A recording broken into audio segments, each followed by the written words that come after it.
Não se esqueça de se inscrever no canal, curta e compartilhe. Juntos faremos a ponte de comando ficar cada vez mais forte. Olá, tripulantes, tudo bem? Aqui é o JC, esse é meu amigo Bruno. Olá, bem-vindos a mais uma review de Strange New Worlds. Hoje, o último episódio da terceira temporada. Novas vidas, novas civilizações. E antes de mais nada, não esqueça de se inscrever no canal, curta, compartilha. Final de temporada, ok? Comenta aí embaixo o que vocês acharam, o que vocês estão achando dos nossos vídeos. Lembrando que a gente não pode evitar de deixar alguns spoilers. Então, se você ainda não assistiu o episódio, vai lá, assiste, depois volta aqui, ou assiste aqui, vai lá, fica a seu critério, ok? Fim de Strange New Worlds, New Life, New Civilizations. Bom, dando início, então, a gente falou, acho que, de praticamente todos os episódios da temporada. A gente nunca tinha feito, até então, uma temporada completa de uma série que está em andamento. O que a gente tinha feito era só de TOS clássico. Foi um belo de um desafio. A gente tentou fazer de uma forma bem diferente do que a gente faz de TOS e que a gente explana os episódios. Aqui a gente tentou conversar um pouco mais a respeito sobre algumas nuances. Brunão, antes de eu falar a minha opinião a respeito do episódio, eu gostaria que você falasse o que você achou sobre esse final. Me surpreendeu no sentido de estar fora do que eu esperava. Eu esperava um desfecho totalmente diferente, né? E antes de dar spoilers, eu quero deixar que achei muito positivo a forma como eles escolheram o final. Embora tenha pontas soltas que a gente comentou nos episódios anteriores, eu acho que a escolha de tema para finalizar alguns arcos foi muito positiva. Fora isso, tem vários fanservices nesse último episódio. E eu espero coisas muito novas daqui para frente, né? Acho que ficou um ar de inesperado. Não sei o que vai acontecer daqui então. A sensação, igual eu comentei com o nosso grupo lá do Telegram, é que esse episódio ele dá um desfecho para tudo que a gente viu nessa temporada e algumas coisas das temporadas anteriores quanto ao Pike e quanto à tripulação da Enterprise. Minha opinião e minha crítica, ela não é sobre o episódio, mas sim sobre a temporada em si. Eu acredito que essa temporada começou com uma premissa e, por inúmeros fatores, escolham quais parecerem mais convenientes para vocês, ela mudou essa premissa. Ela caminhou para um sentido diferente. Não achei o episódio ruim, não é isso. O episódio ele foi bom, ele é um episódio legal, só que eu acho que ele sofre com alguns defeitos que não são dele e sim da temporada, que pareceu que caminhou num sentido e entregou uma coisa em outro sentido para evitar um terceiro, sabe? Eu achei que foi uma conclusão boa, eu não achei que foi uma conclusão ruim, pelo contrário, eu achei que o final ele condiz exatamente com o que eu esperava, ou com o que a maioria dos fãs esperava, só que eu acho que o caminhar da temporada culmina num episódio que entrega algumas coisas que, obviamente, foram um pouco remendadas, e a gente vai falar sobre isso conforme a gente for caminhando, ok? Bom, esse episódio, ele se inicia, lembrando de novo que aqui o vídeo ele vai ter spoilers, fique por sua conta e risco. O episódio ele começa com as pesquisas do Sr. Corby, que eles estão analisando aquilo que foi encontrado em Vidia, só que não necessariamente em Vidia. Agora eles estão em outro planeta, porque aparentemente alguns detalhes de Vidia foram localizados em outro planeta do quadrante. E como uma vez que eles não podem entrar nos templos lá de Vidia por conta do Vesda e dos outros e das outras esferas, eles planejam estudar a mitologia de Vidia por fora através desse outro mundo. Se tiver uma ligação, é interessante que eles consigam descobrir, porque afinal de contas ele é um pesquisador. O Sr. Corby está sempre atrás da imortalidade. Isso é uma característica do personagem que vem desde lá do que as meninas são feitas. Eu confesso que esse começo ele já me pegou um pouco aqui. Mas para eu falar sobre isso, primeiro eu quero saber a opinião do Brunão. Brunão, o que você achou sobre esse começo? o Corby continuar aparecendo, eu achei assim, pô, mais um episódio que a gente tem o Corby em tela. Eu acho que ele foi o personagem que mais se repetiu nos episódios de Strange New Worlds, com exceção dos principais, né? Eu acho que assim, de ator convidado, de personagem secundário, eu acho que ele é o que tá mais se repetindo aqui, né? Claro que existe toda uma justificativa de enredo, né, do que a gente viu no episódio sobre as lentes do templo, que justamente é uma sequência esse episódio, né? Ele dá um desfecho para aquela situação que ocorreu em Vadia 9 e ele está finalizando a busca dele para compreender aqueles painéis e o significado da imortalidade. E ele tem nesse segundo mundo que ele está, eles adoram os Vesdas como deuses. E lá existem painéis que têm diversas línguas, e agora não é em chinês, tem até em Swahili, né? O que é interessante que a influência desses Vesdas também teve com a humanidade. E aí o episódio vai jogar uma temática que, sem ser detalhista demais nos fatos, de que vários mundos enfrentaram e lidaram com seres que são taxados como as forças da luz e das trevas, né? Ou os Vesdas, e aqui colocado os observadores, que são também os guardiões daquela prisão lá em Vadia 9.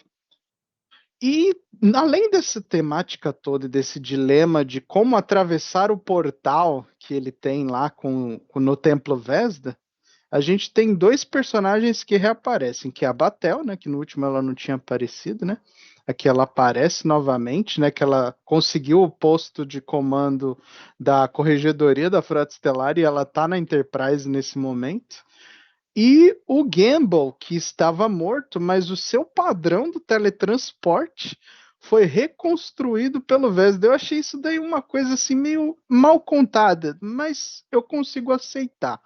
Mas eu achei um ponto um pouco deslizante da história, em que não explica como ele reconstruiu o padrão e como ele se teletransportou de dentro do padrão para fora.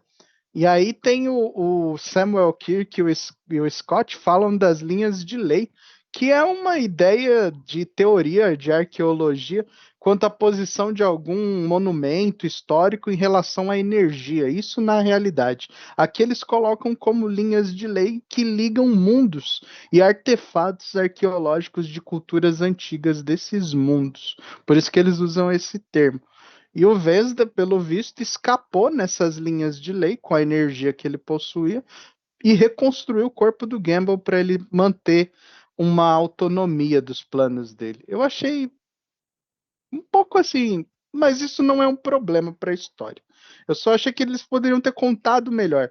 Esse episódio, embora ele tenha muitos detalhes legais, ele vai muito rápido em alguns aspectos, e esse é um deles. Eu também não gostei disso, sendo bem honesto. Eu achei uma explicação bem porca, sabe? Assim, não, com todo respeito, É, eu achei uma também explicação bem acho. porca, uma explicação bem rasteira, feita com bumbum, porque claramente eles não tinham criado uma forma condizente do Vesda sair daquele transporte. Lembrando que quando o Vesda ele surgiu, grandes implicações levavam a gente a acreditar que ele era o Red Jack. E a gente Era. lembra que o Red Jack, ele conseguia lá em TOS controlar sistemas de computador, ele controlou a Enterprise do Kirk. Então, grandes forças levavam a gente a acreditar que ele era o Red Jack. A série deixava bem claro que a origem do Vesda poderia estar em paralelo com a do Red Jack. E eu ainda acredito que esse era o plano inicial, sabe? Tal qual várias coisas nessa temporada levavam a gente a acreditar que teriam ligações com outras coisas de TOS. Por exemplo, aquela máquina de destruição dos mundos É. que parecia o charutão espacial. Ou seja, o final do episódio que o Vesda é introduzido, ele deixa um pouco claro pra gente que ele ia dominar a Enterprise. Mas essa é a minha grande crítica à temporada em si. Porque a temporada em si, ela caminha, ela tem alguns episódios completamente vazios, desperdiçados, sabe? Que não tinham nenhuma significação para a história e poderiam ter sido substituídos por explicações mais detalhadas do aprofundamento disso daqui. Aquele episódio do documentário, cara, Assim, ele é um episódio qualquer, desculpa. Ele não deveria estar no meio da temporada. A gente falou isso quando ele foi lançado. Parece que eles gastaram tanto tempo querendo fazer algumas histórias isoladas que eles perderam a visão das histórias maiores que eles queriam contar. E aí, quando isso acontece, chega no último episódio e eles dão qualquer explicação pro Vesda ter fugido. Qualquer explicação. Aí já é chamar o espectador de otário e mandar ele continuar assistindo, porque em 10 episódios você fazer um negócio desse é complicado, né? Mas tudo bem.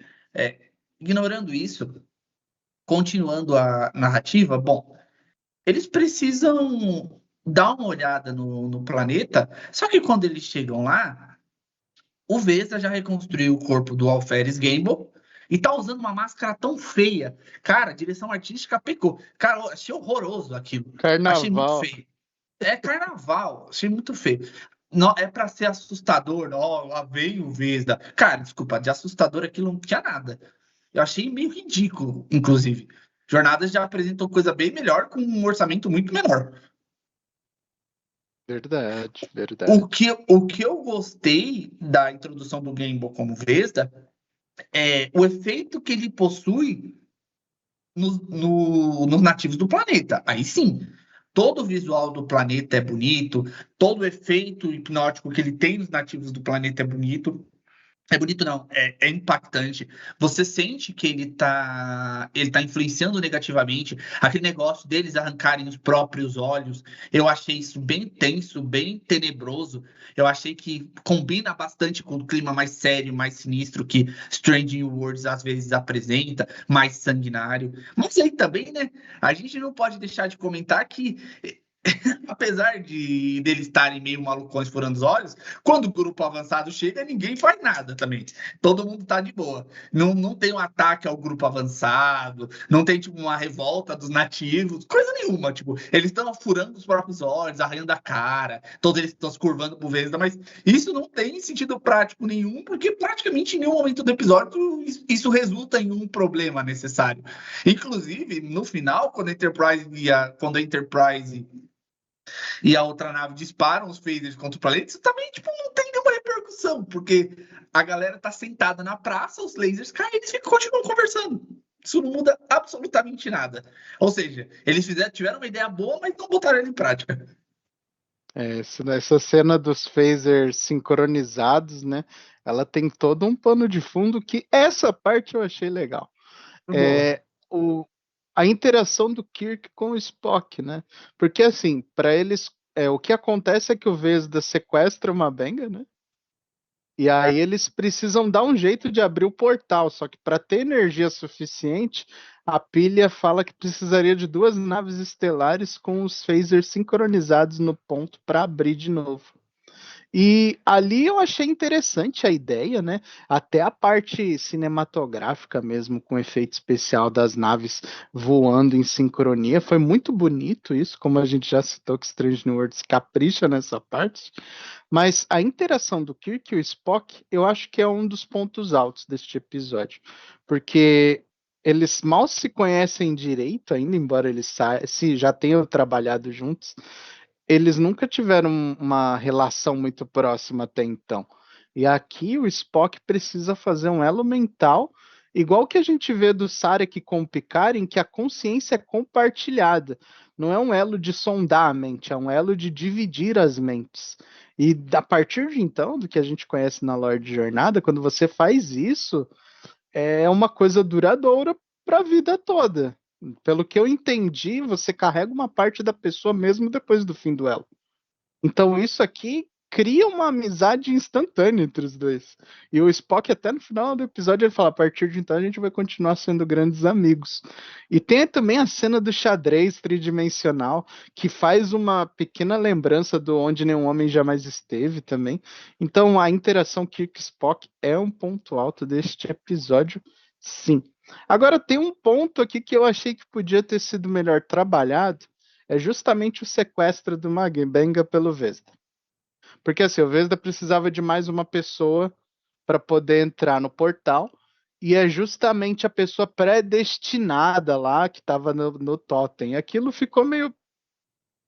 Não me fez muito sentido, né? E cai de novo nessa questão da língua, né? Por que tinha um caractere em chinês e ninguém falou mais nada do porquê tinha um chinês? Agora, um outro lado da história que é interessante é a questão de que o tempo ele segue numa flecha invertida aqui. Ele é o efeito antes da causa, né? A gente vive a causa e o efeito. Aqui é o efeito e a causa antes. Então a Batel, a gente descobre que ela é o observador. E aí eu me senti, pô, isso tá me lembrando Anjo Vermelho, velho. Isso tá me lembrando Anjo Vermelho. Mas tudo bem. E a gente descobre que ela acumulou experiências para que ela tivesse o know-how e a capacidade de enfrentar e prender o Vesda. E todos os Vesdas que estavam na prisão. O que você achou disso, cara? O que você achou disso? Eu honesto com vocês, eu não gosto de predestinação. Eu Hum, acho um artifício de roteiro bem cafona e bem mal desenvolvido, sabe? Você ficar predestinando o seu. Tudo que acontece foi escrito nas estrelas, para mim isso aí é broxante. Quando eu era. Aqui eu vou me alongar, tá? Quando eu era jovem, que quem tem a minha idade vai, mais ou menos vai entender o que eu tô falando, eu assisti na televisão a luta entre o Naruto e o Neji. Quando o Neji luta contra o Naruto, ele pega e. O cerne da luta entre os dois é o fato de que o Neji está tentando. O Neji acredita que força e poder são predestinação. Você já nasce predestinado a ter força, poder e status. E que uma pessoa que não foi predestinada a isso não pode. Naruto quebra o queixo dele para provar que tá ao contrário. No final de Naruto, é provado que sim, Naruto era predestinado. E isso foi para mim um banho de água fria. Em One Piece, quando a gente assiste One Piece, o Luffy é um idiota. O Luffy é um idiota. E isso qualquer um que assiste, qualquer um que lê vai saber que o Luffy é um idiota. Ele tem meio cérebro. E todas as lutas que ele vence, pelo menos em boa parte, elas são porque ele é um idiota, mas uma das poucas coisas que ele sabe fazer é ser criativo para poder vencer os outros. Então não existe predestinação para ele. Ele é criativo, ele precisa vencer, ele precisa salvar os companheiros dele. Ok. Aí lá na frente, colocam que, na verdade, ele já tinha a fruta de Nika, o deus do sol, que todo mundo teme e que é uma predestinação. Isso são exemplos de anime, mas se você buscar na cultura pop, você vai achar muitos outros exemplos desse. A única predestinação que eu compro a ideia na ficção científica, para mim, vai ser sempre de Exterminador do Futuro. Porque aí vai ser um looping temporal que você não tem como fugir. O John Connor, ele é predestinado um porque ele está preso paradoxo. num looping, porque é um paradoxo temporal. De qualquer outra forma, eu detesto chegar numa história e no final descobrir que foi tudo programado pelo destino. E aqui, apesar disso ter sido apresentado antes, para mim foi exatamente isso. Para mim foi uma predestinação completamente desnecessária. De novo, desde o começo da temporada, ele implica que haveria outro caminho para essa história terminar. A Batel está claramente infectada por um Gorn. Os Gorns foram completamente esquecidos aqui no final. Esses Gorns da Verdade. Batel. Lá era Gorn, não tinha nada a ver com Vesda. Nada a ver com Vesda. E aí, aí a produção inverteu a história, talvez por achar que ia ficar muito violento, talvez. Mas aí a produção inverteu a história e colocou ela como predestinada a proteger todos os Vesdas. Mas eu entendo e eu não vou julgar quem gosta. Se você gostou, não tem problema. Eu acho que poderia ter sido mais bem feito. Eu acho que a temporada poderia ter terminado de um jeito mais sombrio, porque ela caminhou, pelo menos no começo, de jeito mais sombrio. Eu acho que o plano no começo era fazer o Vesda ser da mesma espécie que o Rejak. Para mim está muito claro. A inscrição em chinês na parede do templo, o Rejak ele esteve na China. Vou deixar o vídeo de espécies aqui em cima para vocês. Ele matou mulheres na China. O que parecia para mim que eles estavam tentando fazer uma ideia de compartilhamento de mentes e que talvez o Rejak fosse um membro dessa família, que talvez Vesda fosse um anagrama. Mas não, eles caminharam eles esticaram muito a série, perdão, eles esticaram muito eles esticaram a temporada no sentido de colocar alguns episódios que ocuparam espaço do que poderia ter sido feito, do que poderia ter sido planejado antes. Aquele episódio da gravação do documentário foi uma bola inchada no meio da temporada.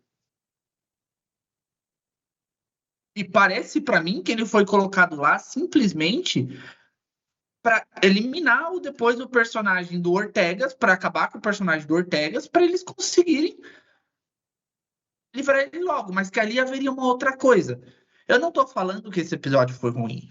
Eu achei esse episódio muito bom. Eu acho que o episódio entrega coisas excelentes. Eu gostei muito da dança das naves. Eu gostei muito do Vesda, da forma, apesar de eu achar aquela máscara horrorosa, que não tinha nada a ver. A máscara tem olhos. A lógica é que o Vesda é cego. Para que a máscara então tem olhos? Isso não faz sentido. Se a lógica do Vesda ele é uma criatura que cega os próprios olhos, por que a máscara dele no planeta tem olhos? Só para o ator do Gable sair andando e não tropeçar? Tipo, sabe, eu não gostei de pequenas coisas, eu não gostei como a forma da Batel se desenrolou, dela ter que ser a predestinada, e aí eu já vou finalizar a minha parte falando uma outra coisa que eu não gosto, e que eu falei até no especial de quadrinhos que a gente colocou aqui essa semana, e eu vou repetir aqui: magia e jornadas não Não combinam. combina. Não combina. Magia e jornadas não tem nada a ver uma coisa com a outra. Poderzinho de atirar plasma pelas mãos não é jornada, não é coisa de jornadas. Até lá em A Magia de Megastu, que lá de Taz, que é um episódio bem xarope, da jornadas Tá não tem melhor, nada de né? mágico. É. Não tem nada de mágico. Então, assim, foram essas. Eu acho que eu peguei tudo que eu não gostei. Todas as outras coisas que tiveram no episódio, eu gostei bastante, eu achei o episódio bom. Só que esse contexto de predestinação, de dar esse desfecho para Batel, sabe? Parece que suavizaram o que ia acontecer com ela. Quiseram dar um fim mais digno do que ela simplesmente. Agora, parando para pensar. Eu posso, conversando com vocês e com o Brunão, eu posso ter acabado de descobrir o porquê que eles mudaram o roteiro. Saca comigo, vamos ver se o Brunão vai concordar comigo. A lógica que foi empregada nos Gorns foi que eles foram muito inspirados nos xenomorfos, correto? Eles Ah, tiveram uma sim, grande inspiração xenomórfica. sim. Strange New Worlds está sendo lançada ao mesmo tempo que Alien Terra.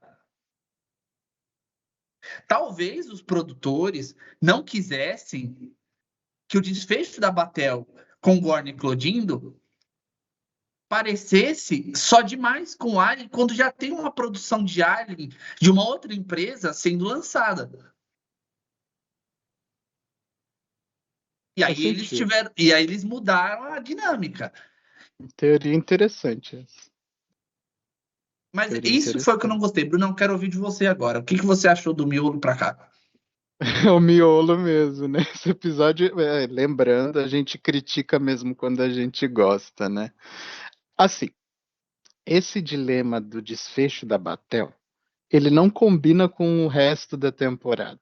Porque, como você citou várias vezes, ela, ela representa igual uma pessoa com uma doença terminal, um tratamento de câncer, ou uma doença sem cura, tanto que o tratamento da flor quimera, ele é temporário, ele não é definitivo, como uma benga cita.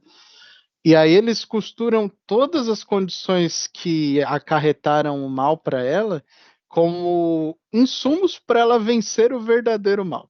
né? Como se tivesse uma carga genética com instintos necessários para desenvolver a ferramenta que os observadores usam para prender os Vesdas. Achei fraca a explicação. Achei fraca a explicação. Por outro lado, eu, já diferente do JC, eu gosto de algumas inspirações na mitologia e na cultura. E os observadores, eles são um elemento de alguns mitos e crenças antigas da humanidade. Em específico aqui, para quem conhece o livro de Enoque, um livro apócrifo, mas muito famoso, ele conta a história dos anjos que caem na Terra e os observadores são um desses anjos, e os outros são os anjos do mal. Então aqui a gente tem literalmente esse paralelo em que os observadores enfrentam seres do mal e os prendem. Isso é muito parecido com o que a gente vê na mitologia do livro de Enoque, que é da cultura judaica, né?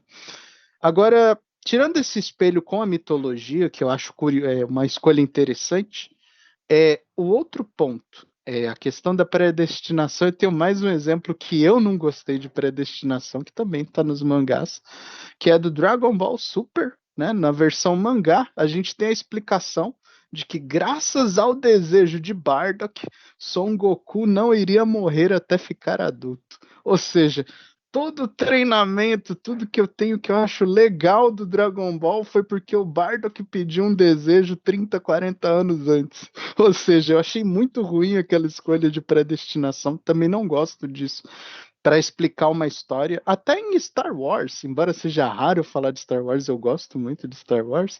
O Luke Skywalker e a Princesa Leia são uma promessa de predestinação do equilíbrio da força. Né? A gente desconsidera o preparo, a gente desconsidera o esforço e o sacrifício em favor do destino. E o Pike aqui, esse é o dilema da vida dele, porque ele viu o futuro dele.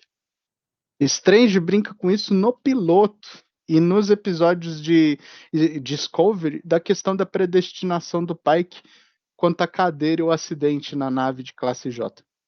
E aqui entra numa escolha que já, independente de predestinação ou não, é dado uma dádiva para Batel. Já que ela vai sacrificar o resto da vida dela sendo a carcereira dos Vesdas, os observadores proporcionam a ela a opção de ver como seria uma vida comum com a pessoa que ela mais ama, que é o Pike. E isso me lembrou muito o episódio Inner Light de Nova Geração, em que o Picard ele tem uma vida através das memórias da sonda ressaquiana. Aqui, o Pike e a Batel vão ter uma vida dentro das memórias na mente deles, de tudo que eles poderiam ter vivido se tudo tivesse dado certo. E o Pike, não sei se quem é mais antigo reparou, a maquiagem do Pike, Almirante Pike mais velho, é muito parecida com a aparência do Pike que a gente vê nos episódios da coleção 1 e 2 de de TOS. Então, achei que foi muito bem feito, muito caprichado essa parte do episódio. E eu fiquei com muita pena dele, porque no final ela vai ficar como observadora e ele sabe que tudo que ele sentiu, a família, os filhos, a carreira, tudo aquilo foi só um. Não que não seja mentira, porque às vezes o que a gente sente é mais real do que o que a gente toca. Mas aquilo evaporou. Então eu acho que é um dilema muito triste, porque seria igual morrer, né? Quando ele acordou de novo na sala do templo lutando com o Vesda novamente, é como se ele tivesse morrido aquela vida. Então, ele tá de volta quando ele senta na cadeira de comando no final do episódio. Dá para sentir notoriamente pela atuação do Anson Mount que o personagem Pike está de novo com o peso da vida dele nas costas. E dessa vez está mais pesado do que quando começou. Gostei da forma como essa vida dele passou diante dos olhos dele. Eu achei a melhor parte do episódio para mim foi essa. Eu achei ela uma parte muito bonita, os dois juntos, velhinhos lá. Eu gostei muito e eu senti muita pena do Pike. O Pike, ele é um excelente personagem e eu fico triste por ele, porque ao contrário dos outros caras que a gente falou que tem um destino para vencer o mal, o destino do pai é não conseguir se livrar do próprio final, sabe? O sonho dele naquela visão era que ele chegasse em casa um dia. Uma das partes do sonho era que ele chegasse em casa um dia e a Batel simplesmente falasse para ele que escolheram outra pessoa para ir para academia para academia em tal lugar e que ele não podia ir, que o destino tinha mudado. Eles falam isso, o seu destino mudou. O seu destino mudou, você não vai mais ficar lá, agora a gente vai ficar junto. E eu achei essa parte muito bonita, eu gostei real. Isso aqui para mim salvou o episódio, salvou de verdade. Salvou o episódio para mim, essa recapitulação. Eu não estava esperando essa recapitulação. Ela veio assim, foi uma pedrada. Isso aqui foi uma pedrada. Eu não gostei porque no final da recapitulação a gente fica esperando quem tá batendo na porta. É. E a gente acha que quem tá batendo vai ser uma coisa super importante. Falei, caramba, que negócio. Vai sair. E assim, eu sei que eu sou meio idiota por acreditar nisso, mas eu fiquei pensando, cara, vai sair um personagem lendário de trás daquela porta. Porque a porta tem alguém batendo na porta em todos os ciclos da vida dele. Eu já tava pensando que ia sair um Picard de trás daquela porta. Que da hora. Eu fico falando, caramba, será que os caras vão meter um kill ali? Já pensou? Se o Delancey volta ali para explicar para ele, cara, eu ia achar assim de O arrepiar. auge. Eu ia achar o auge. Ou se chega o. Ah, esqueci o nome daquele kill lá do segundo episódio. O Trelane. Chega o Trillane, apesar que o Trillane é uma criança, o Trillane não saberia o que dizer pra ele, mas, cara, eu pensei que havia um personagem épico ali na porta. Só que aí foi um balde de água fria, porque no final, quando ele abre a porta, todo esse plano, todo esse sonho dele vai jogado no vinagre quando tem o Gable possuído do outro lado. Que eu achei nada a ver também. O Gable tá batendo. O que tem a ver? O Gable tá batendo na porta. O que o Vesda tem a ver com isso? O Vesda tá interferindo nos poderes da Batel? Então, pera, isso não foi estabelecido. Era para me chocar? Me deixou decepcionado, não me chocou. Poderia não ter sido nenhum personagem épico, mas se ele tivesse aberto aquela porta e saído para a realidade, já teria sido muito mais épico do que ele abrir a porta e tá aquele vilãozinho mequetrefe parado com os olhos sangrando do outro lado. Porque Vesda foi um vilão mequetrefe. Foi um vilão patético, desculpa. Eu não achei ele um vilão bom. E achei que essa parte ela só é estragada por conta desse final. Dele abrir a porta e tá Vesda do outro lado. Ah, rapaziada, Nada a desculpa, ver. não, nada a ver isso aí. Nada a ver mesmo. E no final das contas, aquilo, né? A gente especulou diversas vezes, eu mesmo falei diversas vezes aqui, que a gente não podia esperar que a Batel sobrevivesse até o final da série, porque quando o pai, que ele sofre um acidente, ele tá sozinho. E assim, galerinha, eu vou reforçar de novo. Quando o pai sofre um acidente, que ele está naquele hospital, ele está sozinho. Não tem Batel, Não tem não família. tem, não tem Una, não tem Laan. Eles, a série se propõe a dar uma justificativa para algumas coisas. Então, muito provável que a gente vai ver destinos diferentes para esses personagens. Eu já disse que a Laan pode morrer até o final. E seria interessante a gente observar isso, porque isso vai moldar diversos personagens. Então, de novo, ele estará sozinho. Não espere que ele tenha uma legião com ele ali, porque ele não tem. E aí, tal qual a gente falou, a Batel se foi. A Batel se transformou naquela estátua, obviamente alienígena, porque aquela estátua não tinha nada de humana. Ela não foi programada para parecer humana, ela foi programada para parecer alienígena. Mas aí a Batel se transforma na estátua. Brunão, suas considerações sobre essa parte. Bom, não só dessa parte, mas já vou até enganchar no final, que é o seguinte, pra mim não faz sentido. Não faz sentido. Se bem que eles usam a desculpa da causa e efeito invertida, né? Mas pra mim isso não é suficiente. Não entrou na minha cabeça essa parte, mas eu aceito, né? Acho legal você colocar um sacrifício de um capitão de nave estelar para salvar alguma coisa a nível galáctico. Porque, como eles mesmos citam durante o episódio, se os Vesdas escapassem, o problema ia ser não só da Federação, ia ser de todo mundo na galáxia, né? A capacidade desses seres era muito alta. Agora, o desfecho final, deixando já o Pike um pouco de lado, mas pegando a parte do Spock e do Kirk, é a questão do compartilhamento de memórias, e eles falando sobre amizade, sobre o que seria deles dali então, das vantagens e memórias compartilhadas, mostra que o Spock conheceu os podres do Jim e o Jim conheceu os podres do Spock, incluindo o que ele tenha vivido com a Laan. E a gente tem nas temporadas anteriores uma interação com uma versão do Kirk com a Laan, né? Então ficou uma coisa assim meio, sei lá, duvidosa, né? Quanto ao que será da Laan e do Kirk, desta versão do Kirk no tempo, né? Eu acho que em algum momento das duas coisas, uma, né? Ou ela vai simplesmente ir para um destino diferente, a gente não vai vê-la mais, ou a gente vai dar um destino de sacrifício que está na moda em Strange New Worlds. A gente viu o engenheiro morrer em sacrifício, né? Agora a gente viu a Batel morrer em sacrifício, né? E agora eu acho que alguns personagens ali da ponte, como a Ortegas ou a Una, elas não vão ter um final, já duvido já, porque a Ortegas no último episódio Terrarium ficou claro que a questão do trauma dela ali tá sanada. Então, para mim, eu acho que tanto ela, quanto a Una, quanto a outra navegadora da ponte, até mesmo a Uhura, esses personagens vão ter destinos mais leves. É o que eu acho. Agora, pergunta para você, JC.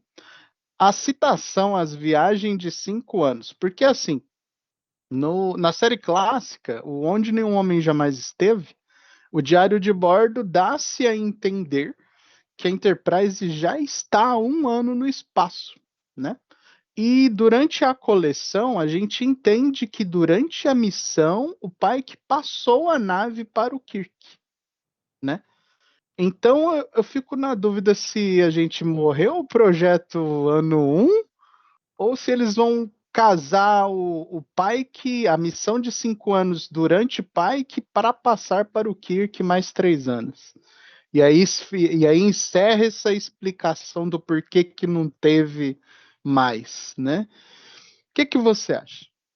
Sobre o Spock, a Laan e o Kirk, eu gostei dessa finalização. Eu gostei que eu acho que eu até comentei no nosso grupo do Telegram. Eu gostei que apesar de eu achar que o elemental vulcano é tratado como qualquer coisa nas séries recentes, qualquer pessoa faz elemental, qual o elemental está sendo usado para transformar o Ortegas em um cachorrinho da Uhura, que parece que é a mesma coisa de esticar o braço, que não é um negócio sagrado, parece que todo mundo faz ela para qualquer coisa. Apesar disso, eu acho que a forma como foi feito foi boa e o final do Kirk olhando o Spock e a Laan juntos e ficando um pouco chateado, tal qual eu disse no grupo do Telegram, mostra que ele entende que ele não é uma equação nessa relação. Eu acho que esse elo serve para finalizar esse arco Kirk e Laan. Ela já está completamente descontraída perto dele, ela já não se importa, tipo, com ele estar lá. E ele agora entende os sentimentos do Spock por ela. Ele também parece, tipo, cara, vou ficar triste, beleza, mas agora o cara é meu amigo e eu entendo o que ele sente e eu não vou me meter nisso. Eu acho que é uma excelente finalização. Eu acho que se os produtores avançarem mais do que isso aqui, vai ser demais. Vai ficar chato. Então, eu acho que é bom eles terem parado aqui, terem feito esse final agridoce para essa relação do Kirk. Tipo, caramba, eu queria, mas não dá para se ganhar todas. Verdade. E se vida e bola para frente, eu gostei muito. Eu gostei de verdade. Lembrando que aqui o filho dele, qualquer um Marcos, já nasceu. Então, eu não sei a que pé anda a relação dele com a Carol Marcos, mas aparentemente eles não estão mais juntos. Isso é meio que tocado durante a temporada, mas enfim. Sobre a missão de 5 anos, o que eu acredito é que os próximos episódios, as próximas 2 temporadas vão se focar só nas missões, só nos 2 primeiros anos, e depois vai ser passado pro Kirk. Eu não acho, embora eu esteja errado, que o Pike vai passar, vai só até a próxima temporada e passar depois a Enterprise pro Kirk. O Pike é a estrela desse show. É Os caras verdade. não vão tirar o ator do Pike do nada e falar, toma, não. Eu tenho certeza, mas daqui, então, enterra no 1. Star Trek ano 1, já era. Se eles vão fechar agora a Strange Worlds diretamente com onde nenhum homem jamais esteve, então ano 1 já era. É. Ano 1, então vai ser a próxima temporada. Ou a última, né? Eu acredito que, com o pai, que provavelmente não vai passar enquanto ele tiver, então o ano 1 da Enterprise e da missão de 5 anos é a temporada 4. Sabe o que eu acho interessante? A dificuldade que dá para um escritor, ou melhor, no caso de seriado, para vários, você ter um personagem em que a questão não é predestinação. A lore e o destino do seriado é que ele saia de cena. E assim, você tem, ele é o personagem mais destacável, de destaque dessa série. E aí você fala, não, ele tem um prazo de validade até o último episódio. Não dá para esticar, não dá para pôr filme, não dá para pôr livro demais. Fica muito restrito o que dá para trabalhar com o personagem Christopher Pike quanto ao destino após ele passar o comando. Então eu acho que aí vai de muita criatividade, né? Existem possibilidades que já foram exploradas, como a questão da viagem temporal, da predestinação, né? Então não sei como é que eles vão juntar uma coisa na outra. Isso já foi dito em convenções recentes, né? Que a intenção deles é essa, né? De mostrar a passagem do bastão da Enterprise do Christopher para o Jim. Mas não sei de que forma eles vão fazer isso. Gostei de ver como a amizade do Kirk e do Spock se inicia nessa versão de jornada. Porque na versão original lá de TOS, a gente não tem isso, que a gente tem a impressão de que a amizade nasceu a partir do trabalho deles na Frota Estelar. Porque, poxa, você vive 5 anos dentro de uma nave com uma pessoa do seu lado todos os dias, é natural uma amizade vir disso. Agora aqui a gente viu que ela nasceu de uma necessidade de salvar a galáxia, né? Então, é isso.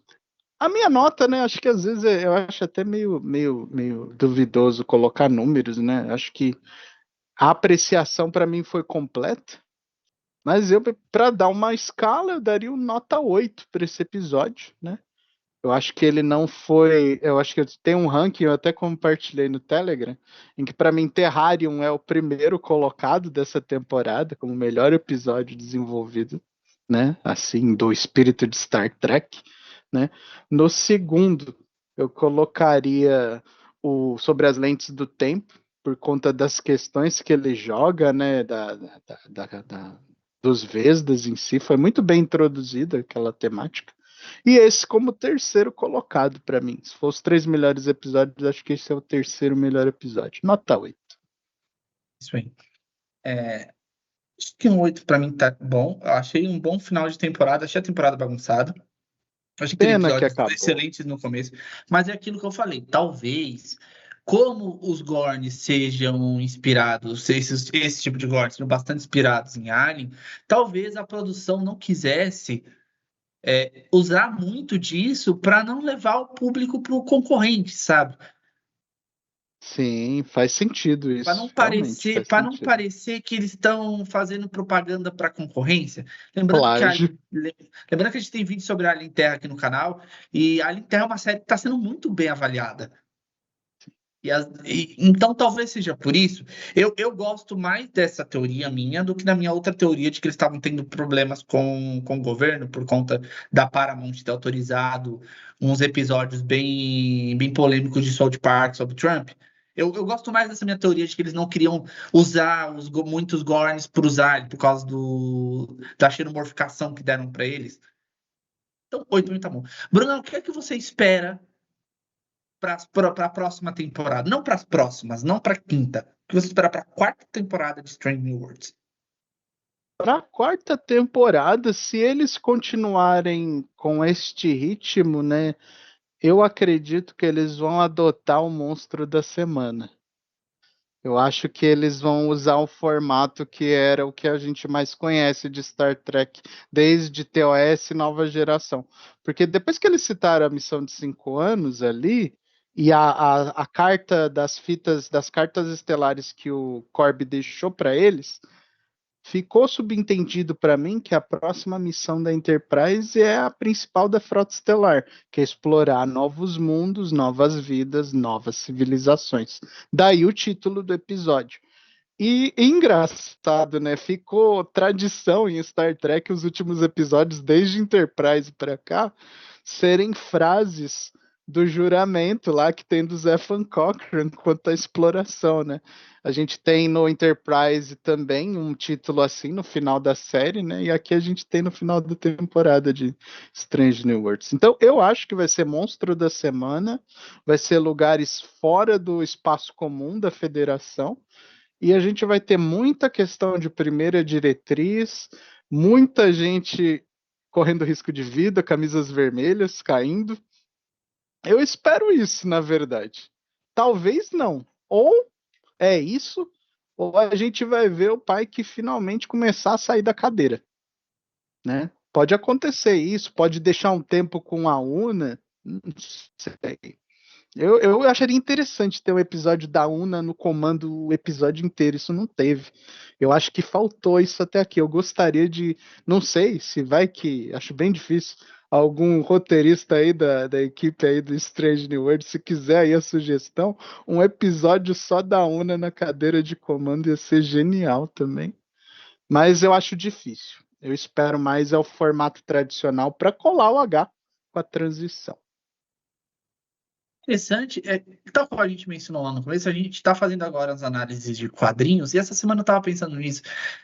Eu li algumas matérias que quando alguns roteiristas escreveram esses quadrinhos, eles imaginavam eles como ano 1. Tal qual eu disse lá no vídeo dos quadrinhos da Ebal, a maior parte dessas histórias são completamente xaropes e nonsense, mas seria legal se os caras trouxessem isso daí Se para uma visão inspirassem, né? aceitável, sabe? Eu ia gostar. Pô, Tipo o planeta planta maluca lá, tentando comer. Não com aquele final que o Spock bota fogo no planeta inteiro. Não, mas se os caras fazem um negócio desse tipo, ou o episódio lá do voodoo, apesar de eu não gostar de magia, achar magia, assim, não gostar de magia foi no contexto de esquisito, jornadas, né? eu acho que se os caras metessem uma explicação científica, um tecnobabble louco ali, cara, eu acho que ia ficar legal. Dá Sabe? Eu pra acho que ia ficar reciclar, bom. né?